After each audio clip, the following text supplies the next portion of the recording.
Terima kasih. Bismillahirrahmanirrahim. Assalamualaikum warahmatullahi wabarakatuh. Alhamdulillah alladzi bi ni'matihi tatimmus shalihat. Lagi saum. Alhamdulillahilladzi bi ni'matihi tatimmus shalihat. Asyhadu an la ilaha illallah wahdahu la syarika lah. Wa asyhadu anna Muhammadan 'abduhu wa rasuluhu la nabiyya ba'dah. Allahumma shalli wa sallim wa barik ala sayyidina Muhammadin وعلى آله وأصحابه وأنصاره وجنوده ومن دعا بدعوته إلى يوم القيامة أما بعد فيا عباد الله أوصيكم ونفسي أولا بتقوى الله وطاعته لعلكم ترحمون. وقد قال الله سبحانه وتعالى في القرآن الكريم أعوذ بالله من الشيطان الرجيم بسم الله الرحمن الرحيم يا أيها الذين آمنوا اتقوا الله حق تقاته ولا تموتن إلا وأنتم مسلمون. وقال أيضا يا أيها الذين آمنوا اتقوا الله ولتنظر نفس ما قدمت لغد واتقوا الله إن الله خبير بما تعملون. صدق الله العظيم. Bapak Ibu jamaah salat subuh Musalla Al-Jihad Mu'az ibnu Jabal yang insyaallah dimuliakan Allah Subhanahu wa taala. Wabil khusus yang kita hormati dan insyaallah yang dimuliakan Allah Ketua DKM Musalla Al-Jihad Bapak Sutarno beserta pengurus yang lain. Bersyukur kita kepada Allah pada pagi ini di Sabtu pagi tanggal 27 Januari 2024, alhamdulillah kita mendapatkan nikmat yang luar biasa, nikmat iman Islam, kesehatan, kesempatan, sehingga pagi ini kita bisa bermuajahah, dan ini kesempatan saya bisa bertatap muka dengan Bapak Ibu semua, bisa bersilaturahmi. Saya tinggal di Bekasi udah puluhan tahun, baru kali ini bertemu dengan Bapak Ibu. Ini satu nikmat besar yang patut kita syukuri. Semoga pertemuan ini senantiasa membawa kebaikan untuk kita semua. Dan ini awal perkumpulan kita yang insya Allah nanti juga Allah kumpulkan di dalam surganya. Amin. Semoga langkah dan niat kita di rumah masing-masing, di tempat musalla ini dicatat sebagai langkah fisabilillah. Langkah yang insya Allah setiap langkahnya mendapatkan dua kebaikan. Diampuni dosa-dosa kita dan diangkat kemuliaan kita. Man salaka tariqan yaltamisu fiha ilman sahalallahu lahu tariqan ilal jannah. Salawat dan salam kita sampaikan kepada Rasulullah Muhammad sallallahu alaihi wasallam. Semoga juga tersampaikan kepada keluarganya, para sahabatnya, para umat dan pengikutnya, dan mudah-mudahan kita yang hadir di ruangan ini, di musalla ini, jadi bagian dari umat Rasulullah sallallahu alaihi wasallam yang mudah-mudahan nanti pada hari kiamat kita mendapatkan syafaatnya. Amin ya rabbal alamin.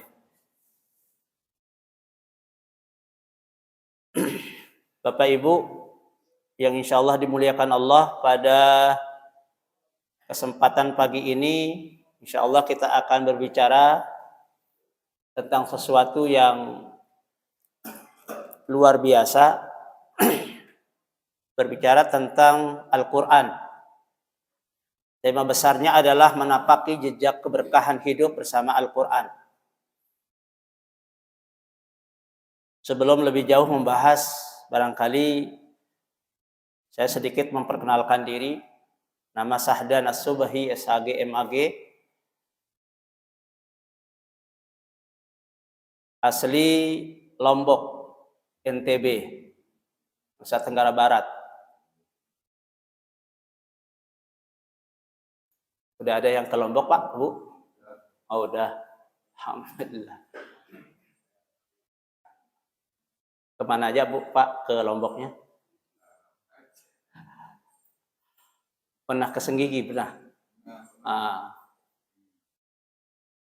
Saya sendiri orang asli Lombok, jarang lewat, Pak. Alhamdulillah tinggal di Pondok Ungu Permai, sudah beristri 1, baru 1. Alhamdulillah anak sudah 7. Anak baru 7, Bu. Ya.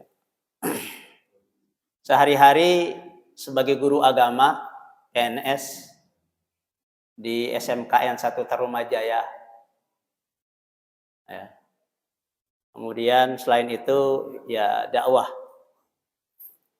Insya Allah juga ini mau menyelesaikan S3-nya jurusan tafsir di PT IKI Jakarta.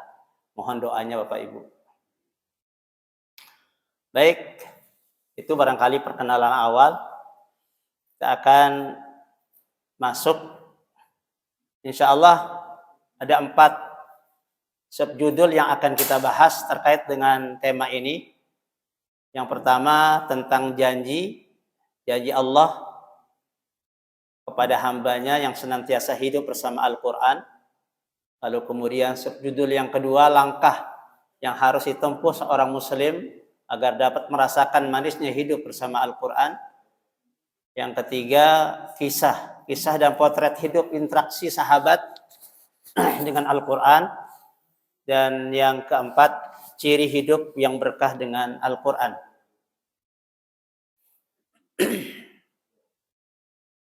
Yang pertama tentang janji, Bapak Ibu, janji Allah Subhanahu wa Ta'ala dan Rasulnya kepada seorang hambanya yang senantiasa hidup bersama Al-Quran. Sebelum kita bahas ayat yang terkait dengan janji ini, barangkali kita harus paham dulu apa itu Al-Quran. Yang Bapak Ibu pahami apa itu Al-Quran? Firman Allah, terus pedoman hidup, apalagi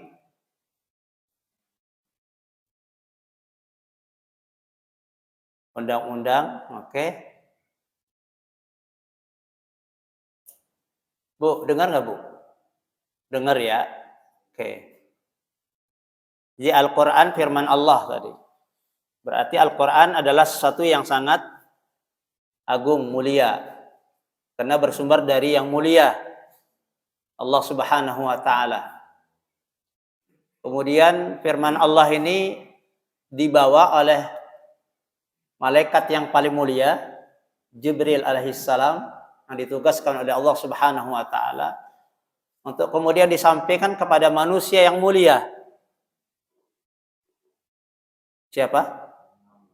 Nabi kita Muhammad sallallahu alaihi wasallam.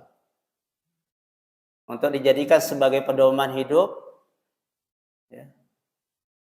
Dan siapapun yang memuliakan Al-Quran, insya Allah dia akan dimuliakan oleh Allah Subhanahu wa Ta'ala. Oleh karena itu dalam hidup ini mesti terus berupaya untuk memuliakan Al-Quran. Dengan cara apa? Kita memuliakan Al-Quran, mengamalkan,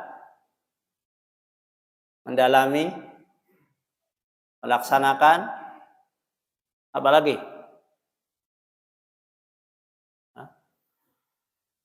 Minimal kita melaksanakan kewajiban kita kepada Al-Quran. Kewajiban kita yang utama adalah mengimani Al-Quran. Kita mesti harus beriman. Itu bagian daripada rukun iman. Kemudian setelah itu kita berupaya untuk membacanya. Ya. Membaca dengan kualitas bacaan yang tartil. Warattilil Qur'ana tartila. Jadi harus kita meningkatkan kemampuan kita di dalam membaca. Ya.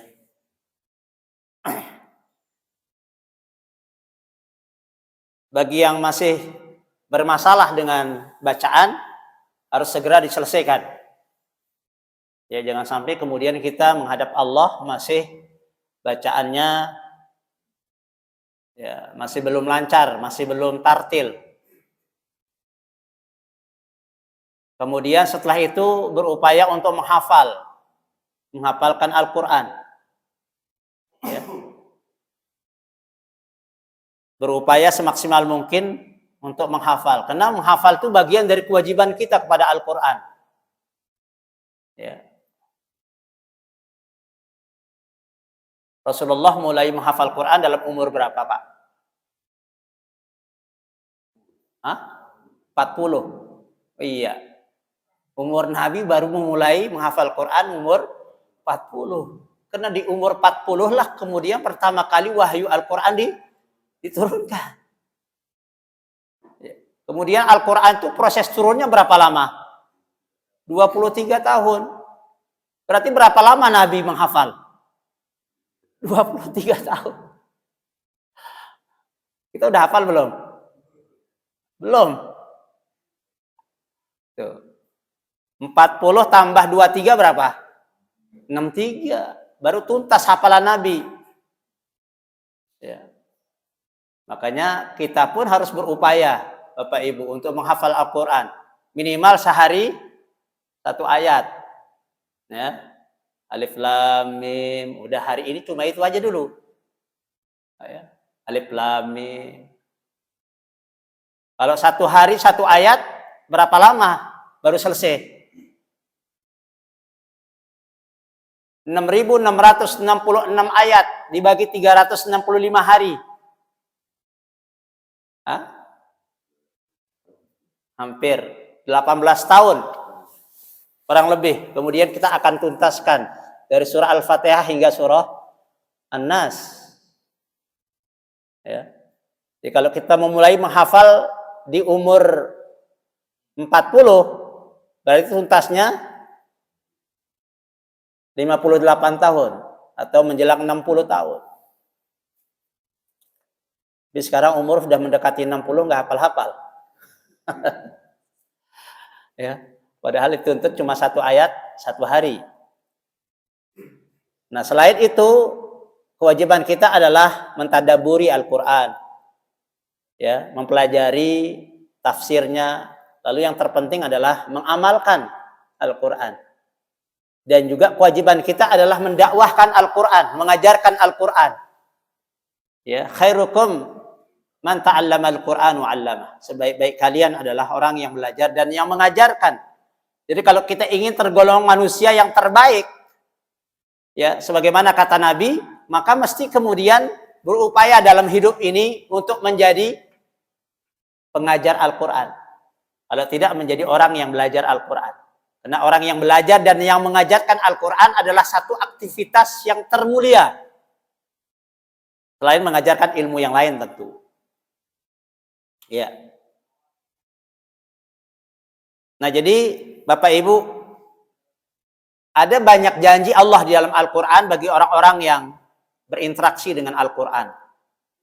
Ya, janji Allah di dalam Al-Quran terhadap orang-orang yang senantiasa berinteraksi, berkomunikasi dengan Allah melalui Al-Quran.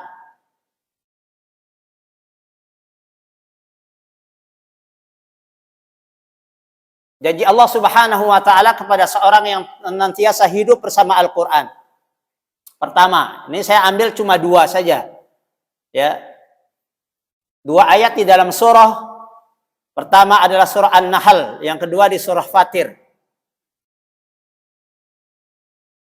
Membaca Al-Quran, menghafal Al-Quran, mentadarus Al-Quran, bagian dari amal soleh. Ya, yang harus kita pastikan untuk kita lakukan dalam hidup ini. Jangan sampai pernah ada 1 hari pun terlewatkan tanpa membaca Al-Quran. Harus kita biasakan. Minimal ba'da subuh. Ya. Setelah dari musalla al-jihad pulang ke rumah, yang diambil tuh Al-Quran. Jangan ambil HP ya Pak ya. Apalagi ini mau menjelang Ramadan sebentar lagi. Kita harus berupaya terus semaksimal mungkin berinteraksi dengan Al-Quran. Ketika menjadikan hidup kita penuh dengan Al-Quran, ya, seluruh hidup kita, waktu kita gunakan untuk membaca Al-Quran, maka janji Allah yang pertama dalam surah An-Nahl ayat 97, apa kata Allah? A'udzu billahi minasy syaithanir rajim. Bismillahirrahmanirrahim.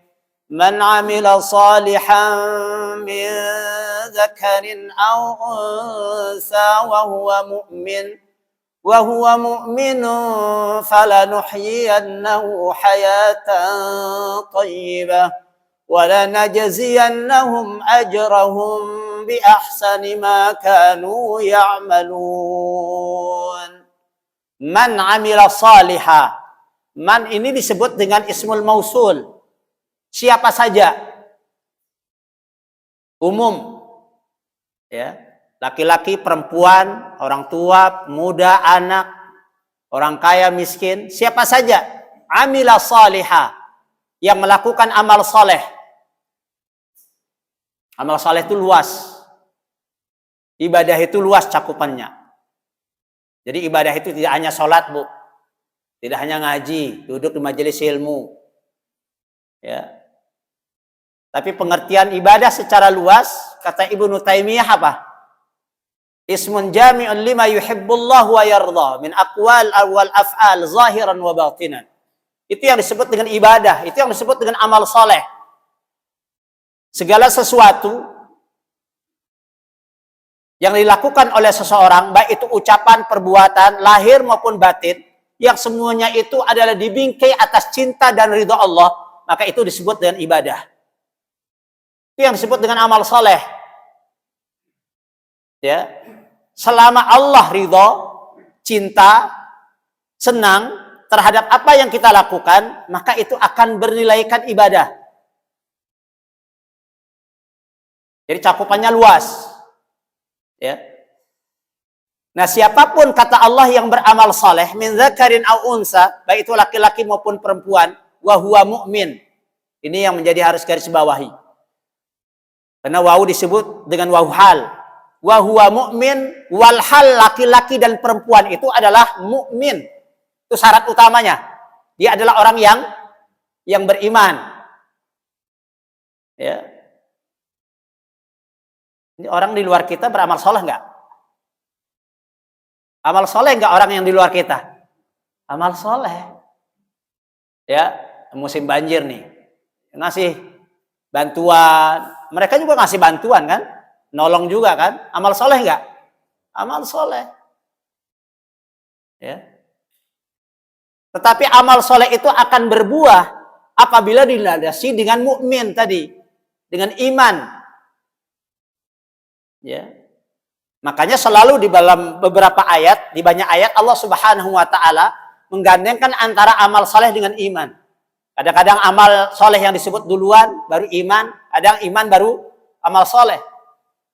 Ya, itu artinya tidak bisa dipisahkan antara amal soleh dengan iman. Amal soleh baru akan berbuah hasil kalau dilandasi dengan iman. Iman akan berbuah hasil kalau diwujudkan dalam bentuk amal soleh. Maka orang yang beramal saleh, sedangkan dia adalah orang yang beriman, apa kata Allah? Falanuhyiyannahu hayatan thayyibah. Kami akan berikan kehidupan yang baik. Menurut Bapak Ibu, hidup yang baik itu kayak apa sih? Surga. Oh, semantep nih. Langsung nukik ke surga. Benar. Coba kita rinci dulu deh sebelum ke surga. Amal apa namanya? Hidup yang baik itu gambarannya kayak apa? Sebut, Pak. Tenang, aman. Apa lagi? Damai, sehat. Ya. Kayak dari tadi nggak ada yang nyebut banyak duit ini. Banyak duit itu bagian dari hayatan thayyibah, hidup yang baik. Kaya, ya. Nah, sikat kata yang namanya hayatan thayyibah itu adalah tergambar di surga. Kehidupan surga itulah kehidupan hayatan thayyibah. Itu artinya orang yang beramal saleh, orang yang selalu berinteraksi dengan Al-Quran, Allah janjikan tempat tinggalnya di surga. Pertanyaannya, seperti apa sih kehidupan surga? Ada yang pernah nyampe? Oh, belum. Kehidupan surga kayak apa, Bapak, Ibu? Segala nikmat. Oke, kita ambil satu ayat saja di dalam Al-Quran. Kita ambil di surah Al-Baqarah ayat 25. Bapak Ibu boleh buka tuh Al-Qurannya. Ya. Kita buka surah Al-Baqarah ayat 25. Ya.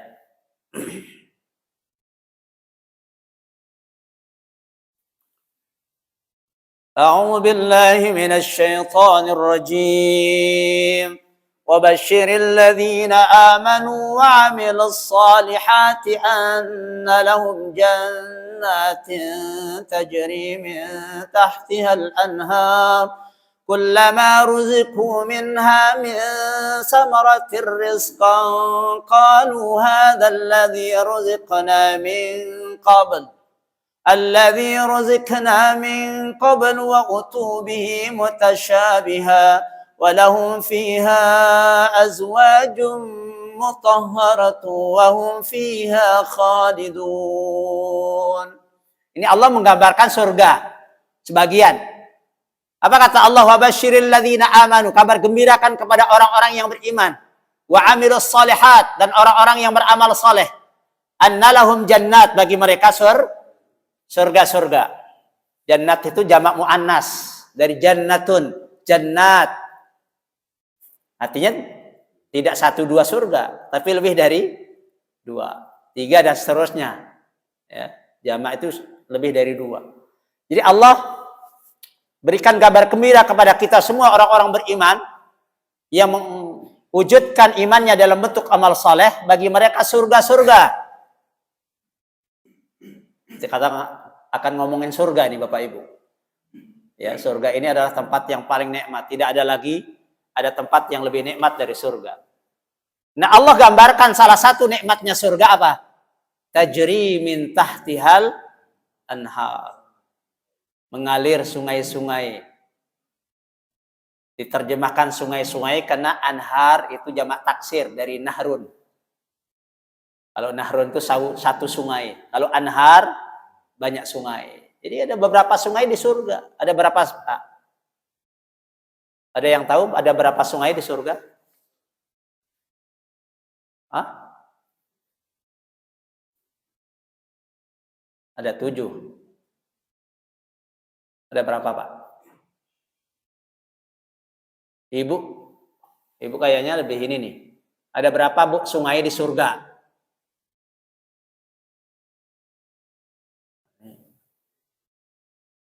Tawaduk ini pura-pura nggak tahu aja. Hah? Masa jumlah surga sungai di surga belum tahu? Enggak lah. Pasti tahu. Karena itu tercantum di Al-Qur'an. Kalau kita pernah membaca Al-Qur'an, ya pasti akan baca itu ayatnya. Dalam surah Muhammad ayat 15. Disebutkan sungai di surga itu ada 4, Pak. Ya. Masalul jannati allati 'uidatil muttaqun. Permisalan surga yang dijanjikan oleh Allah bagi orang-orang yang bertakwa. Fiha anhar.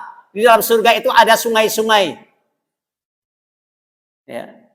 Pertama, mimma'in ghairi asin. Itu yang pertama surga. Apa sungai di surga?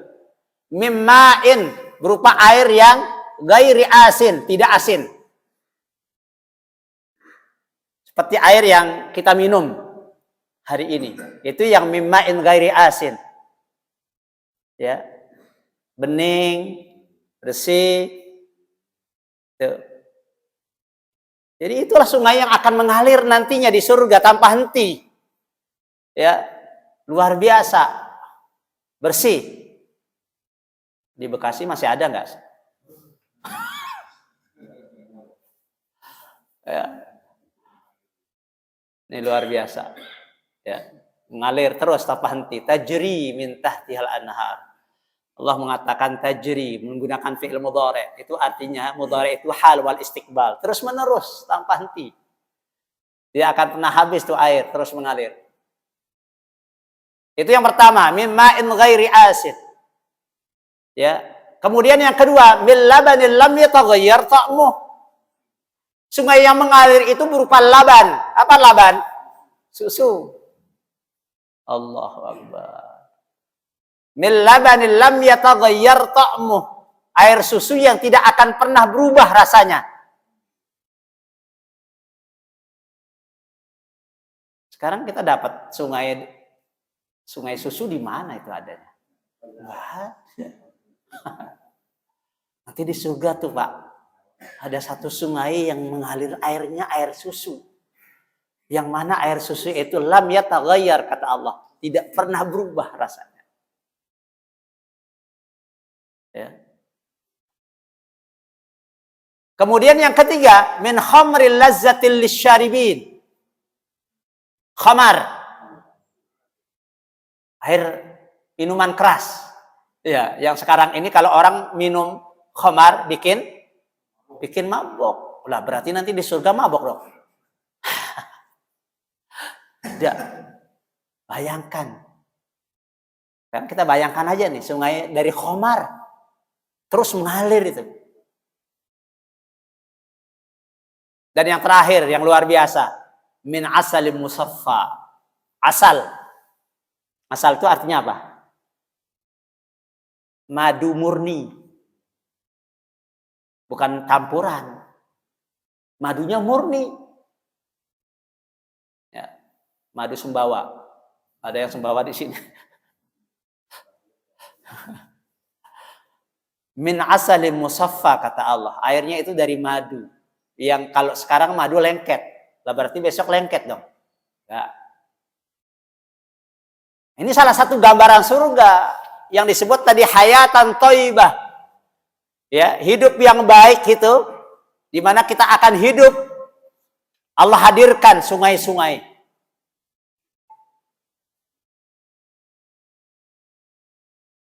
Kemudian berikutnya selain itu Allah gambarkan apa? Kullama ruziku minha min samaratir rizqa qalu hadzal ladzi ruzikna min qabl. Setiap kali penghuni surga didatangkan apa? Rezeki. Dia bilang, qalu hadzal ladzi ruzikna min qabl. Ya. Begitu dibawakan buah-buahan sebagai rezekinya, makanannya orang-orang penghuni surga, maka penghuni surga itu akan mengatakan, hadzal ladzi ruzikna min qabl. Oh, ini buah yang saya makan dulu. Jadi kita ingat tuh Bapak Ibu. Kita makan buah pada saat kita hidup di dunia, kita ingat dengan buah-buah yang kita makan. Semuanya ada di dalam surga. Persis rupanya, warnanya. Yang berbeda apanya? Rasanya yang berbeda. Rasanya berbeda.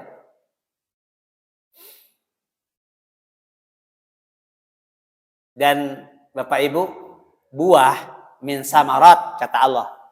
Ya, ini buah ini makanan favoritnya penghuni surga. Ya. Buah itu menjadi makanan prioritas. Makanan besar ada nggak makanan besarnya? Hah? Ada nggak misalnya mau makan sop buntut? Ada nggak? Ada. Ya. Mau makan sate marangi? Ada. Ya. Tetapi penghuni surga makanan sehari-harinya adalah buah.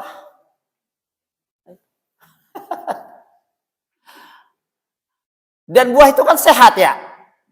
Sehat buah. Ya.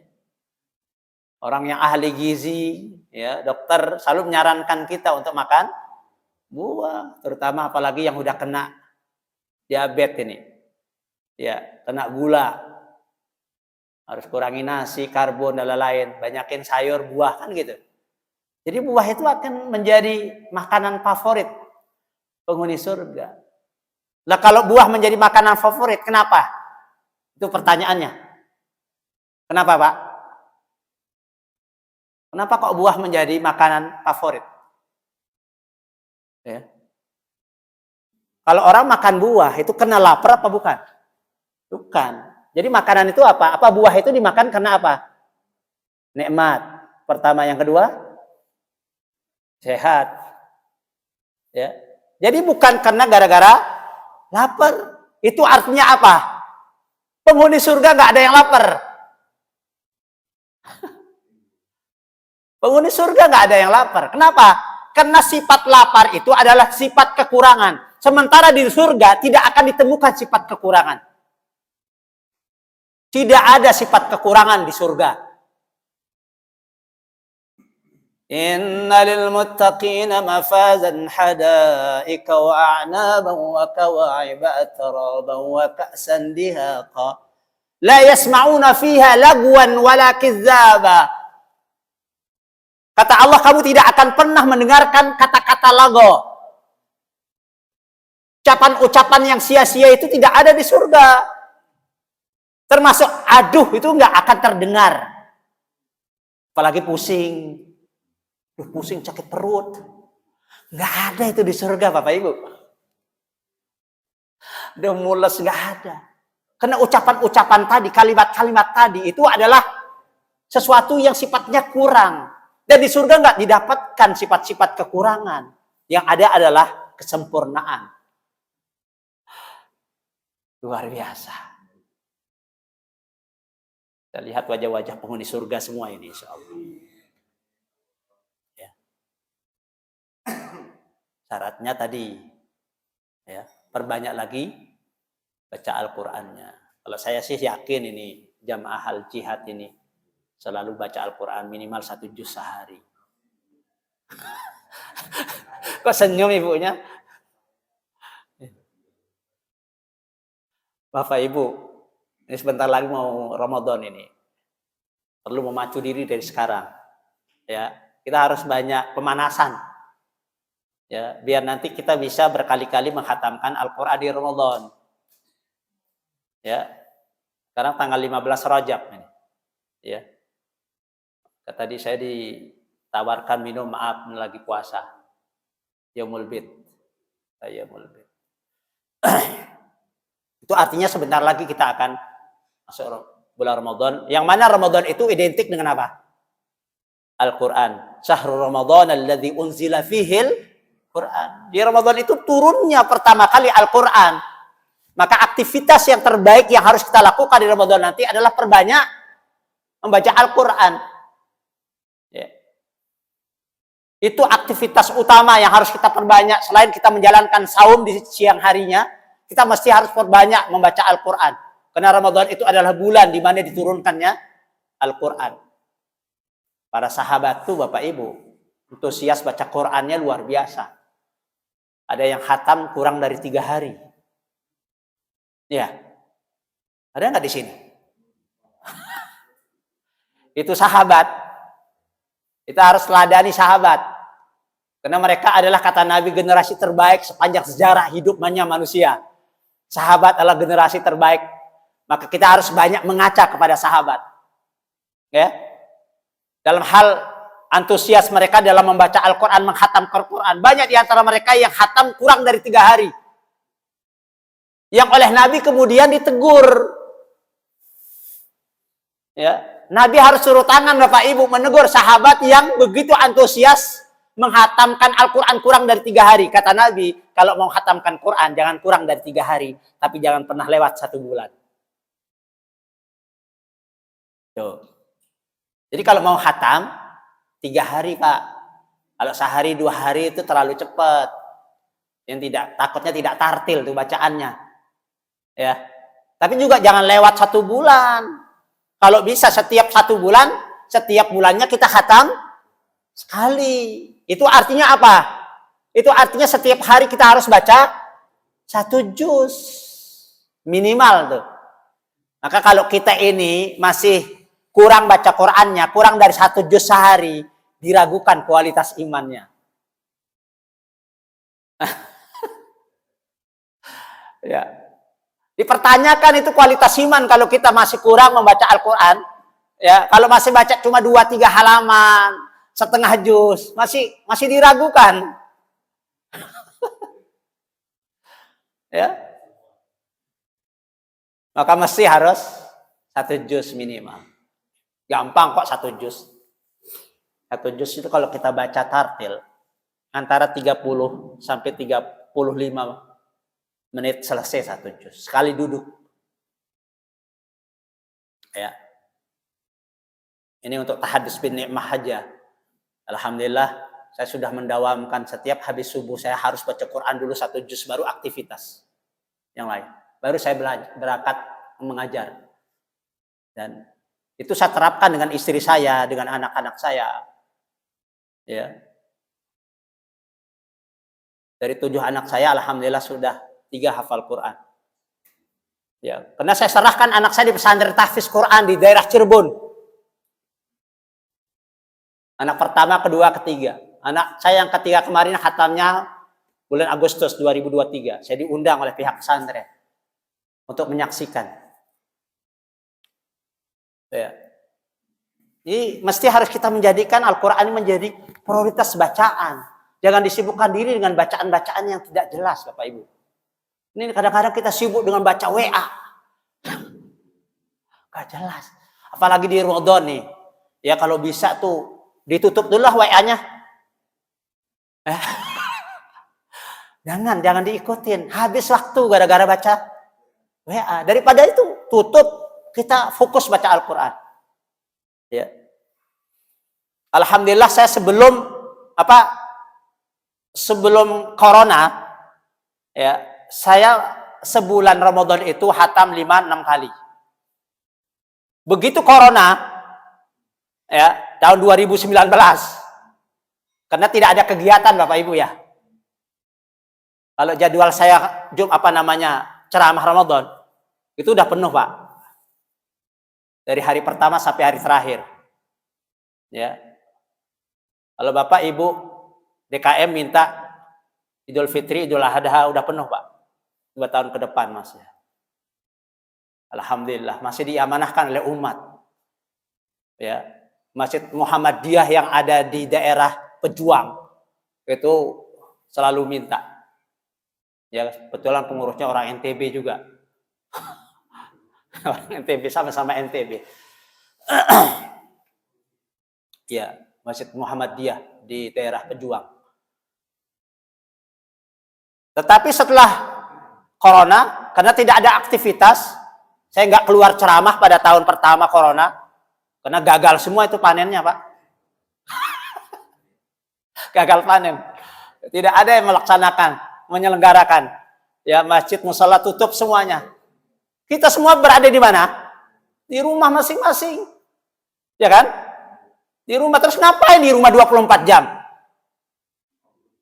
Nah, di situ kemudian saya menggunakan waktu saya untuk lebih banyak dengan Al-Quran. Dan alhamdulillah di 1 bulan Ramadan itu saya khatam 10 kali.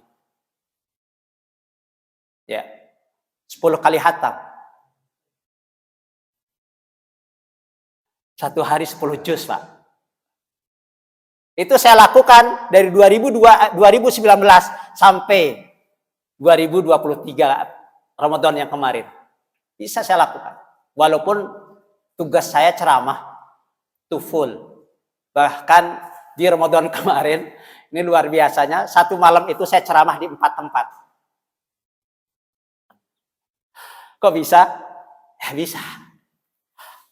Ya. Nah, jadi ini keberkahan Al-Quran. Oleh karena itu, kita mesti harus memperbanyak interaksi kita dengan Allah melalui Al-Quran. Nah, kembali. Jadi orang penghuni surga, kullama kata Allah, setiap kali diberikan buah-buahan dalam bentuk buah-buahan rezekinya, dia mengatakan qalu hadzal ladzi ruzikna min qabl. Oh, ini buah yang dulu saya makan. Ini persis sama buahnya. Cuma bedanya rasanya. Ya. Kalau buah sekarang nggak selalu manis. Kita beli durian misalnya. Ya, kadang-kadang dapatnya bagus. Manis, kadang enggak. Pernah pengalaman nih, Pak. Saya berbagi pengalaman. Saya pernah ke Lampung di akhir bulan Desember. Itu kan musim durian ya. Begitu saya pulang arah ke Bekasi, wah durian sepanjang jalan tuh orang jualan. Kita mampir tuh sama teman 9 orang. Satu mobil 9 orang, Pak. Kemudian mampir beli durian. Wah ini bagus-bagus. Begitu kita tanya 20.000, lah murah amat. Gede, tapi belum matang. Kata penjualnya, nanti kalau udah nyampe Bekasi, sehari 2 hari juga matang. Wah akhirnya tuh sama teman-teman ada yang ngambil 5, ada beli. Saking gembiranya, senangnya. Begitu sampai rumah, sini Bekasi, sehari 2 hari nggak ada perubahan. Malah busuk, Pak. Gak jadi itu matangnya. Allahu Akbar. Itu tidak akan pernah bakal terjadi di dalam surga. Tidak ada. Durian yang kita makan nanti pasti durian yang menurut kesukaan kita. Jadi rasa buah di surga itu rasa yang menyesuaikan dengan selera. Selera kan beda-beda ya Pak ya. Ada yang suka manis, ada yang asam, ada. Jadi buah itu Pak, begitu orang megang mau dimakan sama yang manis, maka dia akan menghasilkan rasa manis. Tapi kalau buah itu diambil oleh orang yang sukanya asam, maka dia akan berubah menjadi asam. Jadi rasa itu yang menyesuaikan. Luar biasa. Percaya nggak sih ini? Ya. Kenapa? Karena memang di surga itu nggak ada yang sia-sia. Ya, nggak ada yang sia-sia. Nggak ada sifat-sifat kekurangan. Yang ada adalah kesempurnaan. Ya. Jadi itu buah-buahan. Dia bilang apa? Wa utubihi mutasyabiha, persis. Ya. Walahum fiha azwaj. Beda lagi ini gambaran surga ini. Di dalam surga itu ada pasangan-pasangan. Ya. Katanya untuk bapak-bapak berapa bidadari itu? Hah? Banyak banget ya. Ngapain aja? Yang jelas azwaj di sini. Pasang-pasangan. Ya banyak. Ya. Dan azwajnya itu disifatkan oleh Allah mutahharah. Selalu suci, bersih. Ya. Tidak ada bidadari itu yang nanti maaf Bu, head, men, enggak ada itu. Selalu mutahharah dalam keadaan bersih. Dan yang terakhir wahum fiha khalidun. Ya, penghuni surga itu akan kekal selama-lamanya di surga. Nanti kehidupan kita di akhirat Bapak Ibu akan khalid, tidak akan kekal, tidak lagi akan mengalami kepunahan, tidak ada lagi kematian. Ya. Kita mati 2 kali, hidup 2 kali Bapak Ibu. Mati kita sudah pernah sekali, dan yang kedua kali pasti. Ya, pasti.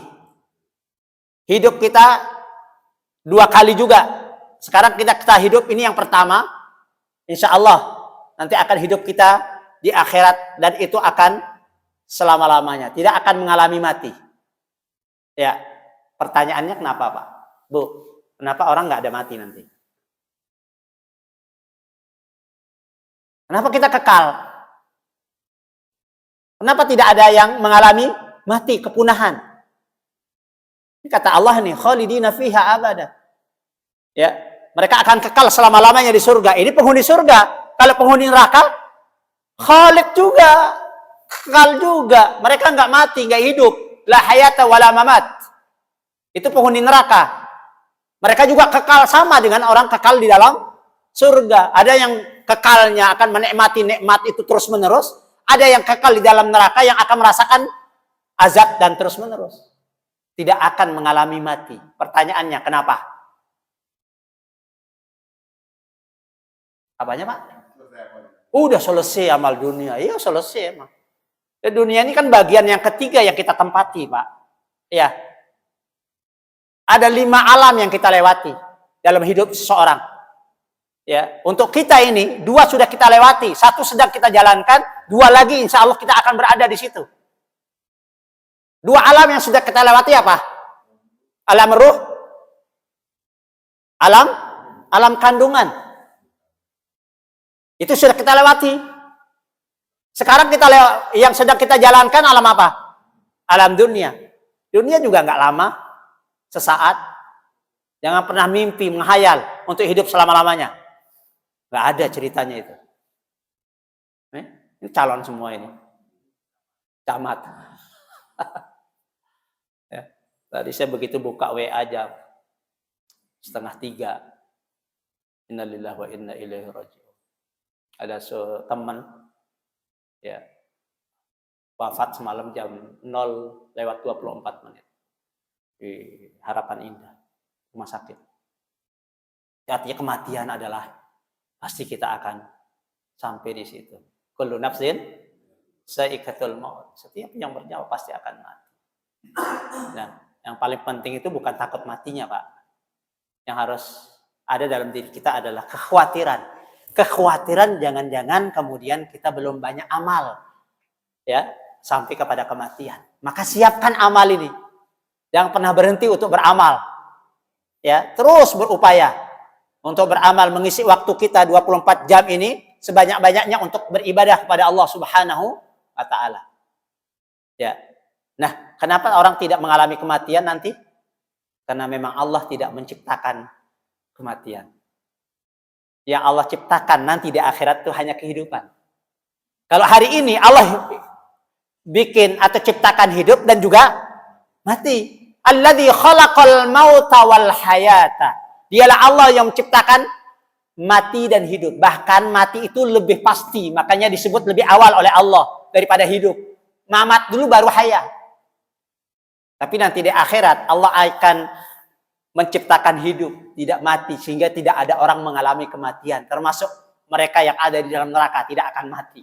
Tapi mereka akan terus-menerus merasakan ya dahsyatnya azab Allah Subhanahu wa taala berupa neraka. Nauzubillah. Nah, jadi ini Pak, Bu, janji Allah. Kita sampai jam berapa, Pak Haji? Suruk. Udah suruk ini? Oh, udah. Ya, berarti saya cukupkan itu maksudnya. Ya, mudah-mudahan. Ini 1 ayat belum selesai nih. Ya. Yang di atas belum. Baru hayatan thayyibah. Berikutnya ayat yang Allah janjikan apa? Wala najziyannahum ajrahum bi ahsani ma kanu ya'malun. Allah berikan balasan berupa kebaikan bi ahsan. Ahsan itu ismu tabdil, Pak, dari Hasan. Hasan itu baik, ahsan itu lebih baik. Jadi Allah akan membalas amal kita ini dengan lebih baik bima kanu ya'malu, dari apa yang kalian kerjakan. Jadi Al-Qur'an, Pak, kita baca 1-2 ayat itu pahalanya melebihi dari 1-2 ayat itu. Ya. Baik, nanti kita jelaskan.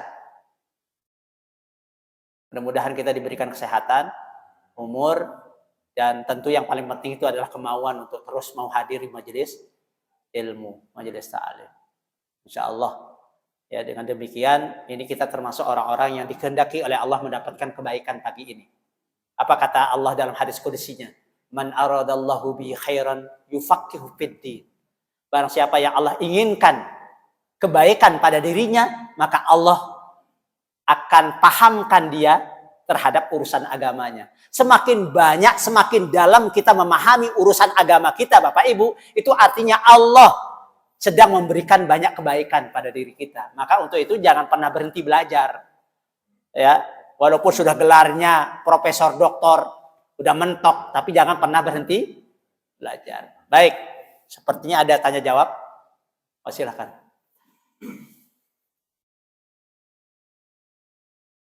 Waalaikumsalam warahmatullahi wabarakatuh. Jadi mengenai mengamalkan Al-Quran. Ya. Ayat Al-Baqarah surat Al-Baqarah 178 itu fardu kifayah atau fardu ain? Kalau dia fardu kifayah sementara pemerintahnya tidak melaksanakan, apakah nanti jadi fardu ain? Saya ngebayangin kalau nanti jadi fardu ain kayak ada. Ayat 178. Kita baca dulu ayatnya nih. Al-Baqarah 178. Baik.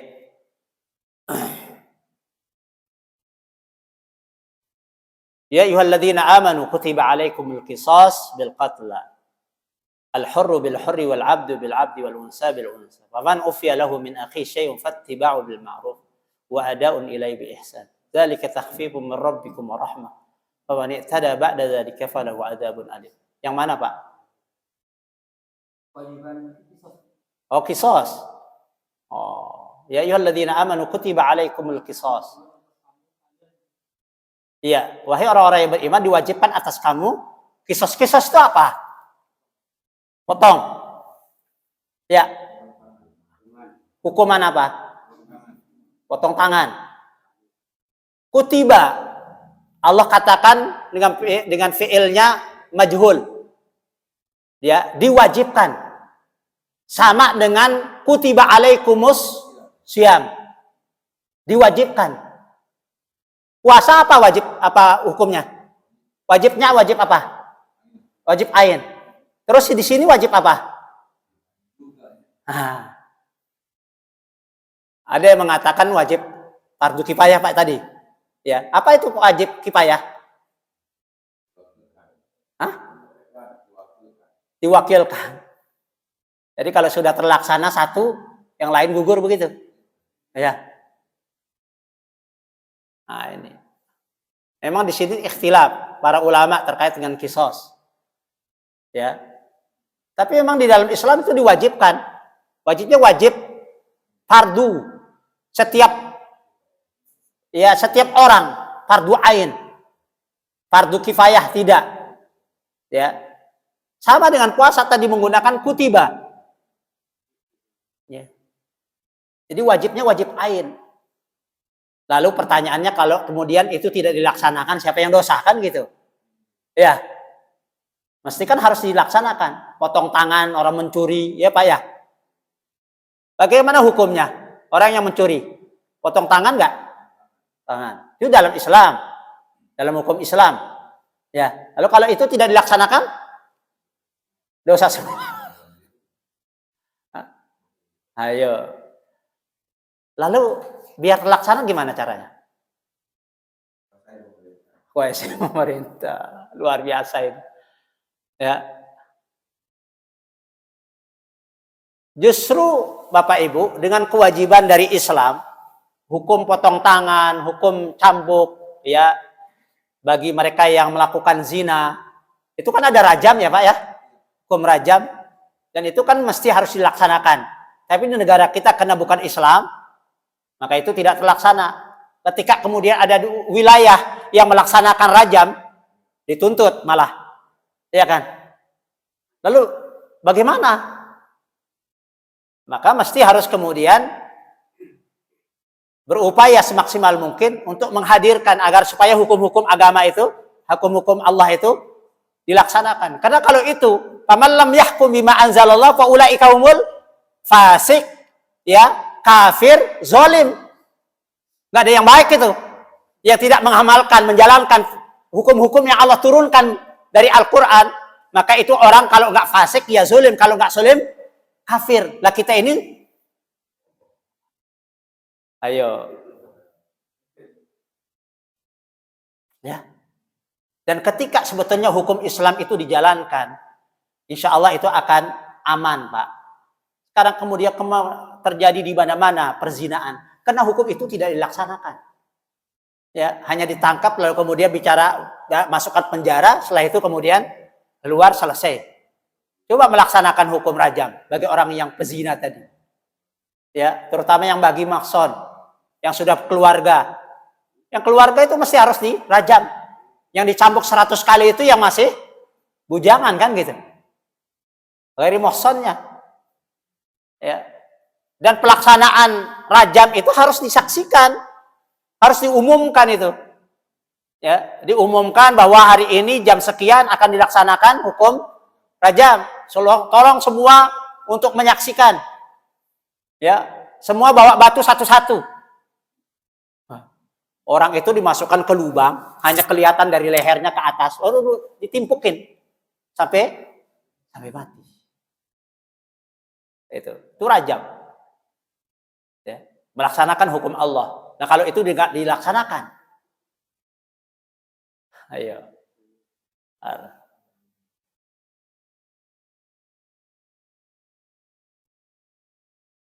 Karena kita di sini mayoritas umat Islam, ya seharusnya nih yang memimpin kita ini adalah umat Islam, tetapi memang selama ini juga pemimpin kita umat Islam ya. Yang salah apanya? Nah, ini kesempatan nih Bapak Ibu.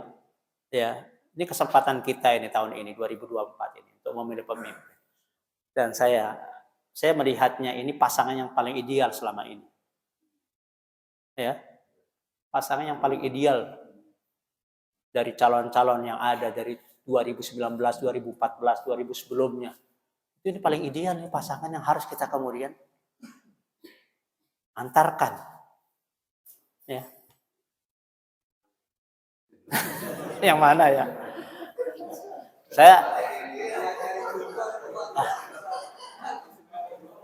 Saya nggak boleh Pak, saya harus netral. Saya PNS soalnya. Tapi emang banyak dan sering para jamaah yang kemudian minta arahan. Dan seorang dai mesti harus mengarahkan umatnya. Ini kewajiban para dai, para asatis, para ustaz, Abu Balik. Ya, ketika saya diminta saya arahkan, saya tunjukkan. Pertama kita harus memilih pemimpin sesuai dengan kriteria Allah. Apa itu? Kata Allah dalam surah Al-Mumtahanah, ya ayyuhalladzina amanu la tattakhidhu aduwwi wa aduwwakum awliya. Di ayat pertama surah Al-Mumtahanah, wahai orang-orang beriman, jangan kamu jadikan musuhku. Siapa musuh Allah? Siapa musuh Allah? Kafir. Siapa lagi? Zalim. Apa lagi? Fasik. Siapa lagi? Munafik. Musuh Allah. Jangan jadikan. La tattakhidhu, di situ alamnya la nahiyah. Jangan kamu jadikan musuhku dan musuhmu. Aduwi wa aduwakum, musuh kalian orang-orang beriman. Jelas kok ayat ini. Ya. Lalu kemudian milih orang nggak beriman. Nggak enak Pak Ustaz, tetangga. Nggak enak Pak Ustaz, dia saudara saya. Lah kafir saudaranya dipilih nggak enak. Kena ada rasa nggak enak. Sama Allah enak-enak aja. Pada Allah tegaskan kok, jangan kamu pilih musuhku. Milih juga. Nggak ada bilang-bilang saya nggak enak sama Allah. Ayo. Dari 3 paslon ini 3-3-nya bukan musuh Allah ya. Ayo. Kriterianya mereka beriman nih 3-3-nya. Haji lagi kan. Yang nggak haji cuma 1 kan, belum dia. Nah, yang 5 itu haji itu. Terus bagaimana kriteria selanjutnya? Ya kita pilihlah kemudian minimal mendekati sifat-sifat wajib bagi Nabi. Sidik, amanah, tabalik, fatwa. Ya, kita akurkan Pak. Mana kira-kira nih yang 3 paslon ini yang amanah nih, yang jujur nih, yang fatonah, yang cerdas. Ya tablik, ya tablik itu transparan, bukan hanya menyampaikan. Memang pemimpin itu mesti harus cerdas, fatonah tadi, dan mampu berkomunikasi. Itu namanya tablik. Ya. Jangan kemudian bilang hanya omong-omong. Ngomong itu harus pinter pemimpin itu. Nggak boleh, enggak. Apalagi kemudian sebagai pemimpin akan bersentuhan dengan dunia internasional. Harus bisa bahasa internasional. Komunikasi. Ya. Nggak boleh kita milih pemimpin yang zalim, Bapak Ibu. Ya, nanti buka surah Al-Baqarah ayat 124.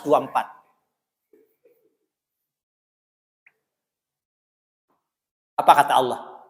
Wa idh ibtala Ibrahim rabbuhu bikalimat. Dan ingatlah ketika Tuhannya Ibrahim memberikan ujian bikalimat, dengan beberapa kalimat. Kalimat yang dimaksud di sini adalah perintah dan larangan.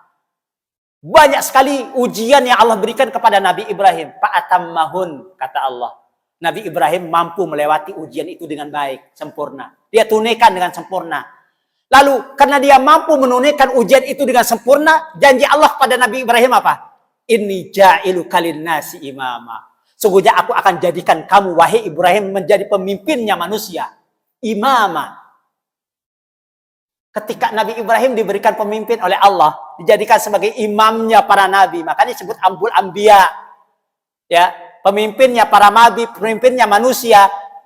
Qala wa min zurriyati. Ini permintaan Ibrahim, Pak, Bu.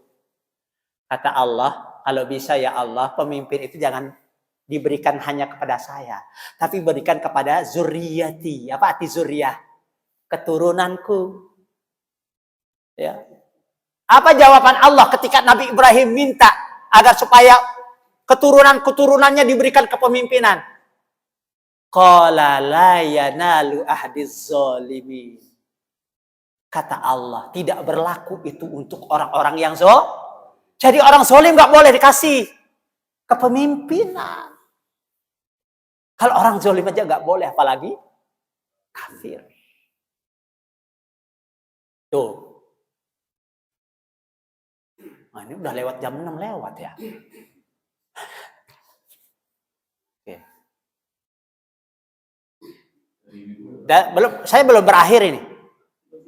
Ntar dulu. Saya teruskan ini biar masih, karena Bapak saya lihat wajahnya masih bingung juga mimpin yang mana nih. Kalau kita cocokkan, cocokogi namanya, kita cocokkan dari 3 paslon tadi, mana yang amanah, yang jujur tadi ya, kata Belik, yang patonah, susah juga ngaturnya. Maka cara memilih yang ketiga apa? Berpihaklah bersama para ulama. Berpihak kepada ulama. Siapa ulama? Al-ulama warasatul anbiya. Ulama itu pewarisnya Nabi. Mengikuti ulama itu artinya mengikuti Nabi. Terus ulama yang mana mau diikuti? Bingung lagi nih. Ya, ulama banyak kok. Dari 3 paslon ada ulamanya. 1 ada, 2 ada, 3 ada. Ya. Ikuti ulama yang bergabung dalam satu majelis yang disebut dengan ijtima ulama. Seluruh ulama Indonesia berkumpul jadi satu. Di pondok pesantrennya almarhum memutuskan kepada siapa kemudian berafiliasi. Udah nggak usah bingung lagi dah, ikutin itu aja. Selesai. Kalau salah ulama yang dituntut. Udah jelas Pak ya? Oke jelas. Kalau itu cukup kan taklimnya? Oke cukup ya. Mudah-mudahan jelas. Baik Bapak Ibu, karena waktu kita cukupkan. Setelah ini ada kegiatan lagi. Mudah-mudahan ada manfaatnya. Dan tadi ada pembawa acara ya. Yang nutup pembawa acara ya? Oh langsung. Baik, kalau begitu Bapak Ibu, mudah-mudahan apa yang kita kaji pagi ini ya menambah wawasan kita terutama terkait dengan Al-Qur'an. Ya, insya Allah ini selesai dalam beberapa kali pertemuan lah. Ya, tema besar kita ini ya. Tema tentang menapaki jejak keberkahan hidup bersama Al-Qur'an. Ya, mudah-mudahan nanti kita diberikan kesempatan untuk melanjutkan materi ini dan mudah-mudahan ilmu ini menjadikan kita lebih dekat dengan Allah ya. Baik, untuk itu mari kita akhiri sama-sama membaca hamdalah. Alhamdulillahirabbil alamin dengan tutup dengan doa kafaratul majelis. Subhanakallahumma wa bihamdika asyhadu an la ilaha illa anta astaghfiruka wa atubu. Terima kasih. Assalamualaikum warahmatullahi wabarakatuh.